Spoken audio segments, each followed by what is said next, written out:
ওটা হবে কি হবে না, কখন হবে, কতটুকু হবে, এটা সম্পূর্ণ রাজনৈতিক সিদ্ধান্ত এবং বাস্তবায়িত হবে প্রশাসনের মাধ্যমে, ঠিক কিনা?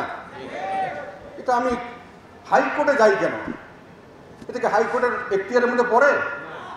হাইকোর্টে নিলাম কেন? কে নিল?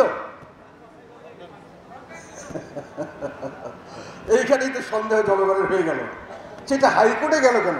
এবং গেল 21 সালে, 24 সালে হঠাৎ করে এটার বক্তব্য, এটার রায় হয়ে গেল, এবং সেই রায়ে দেখা গেল যে কোটা সিস্টেম পুনর্বহাল হইল। সরকার যেটাকে বাতিল করছে, সরকার আবার এটা নিয়ে মনে হচ্ছে খুশি, কথাবার্তায় মনে হয় যে ভালো কাজ হয়েছে একটা।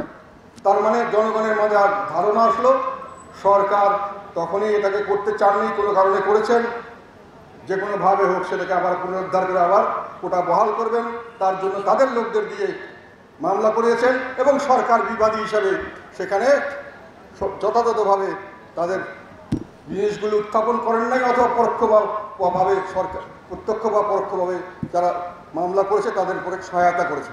তো সাধারণ মানুষের একটা আশঙ্কা, সন্দেহটা ঠিক কিনা আমি জানি না, তবে সাধারণ মানুষ এটাই বিশ্বাস করছে এবং সাধারণ মানুষ এটাও বিশ্বাস করছে যে সরকার এটাকে সামনের দিকেও এরকম কিছু করতে পারে এবং এটাকে ঝুলিয়ে রাখতে পারে।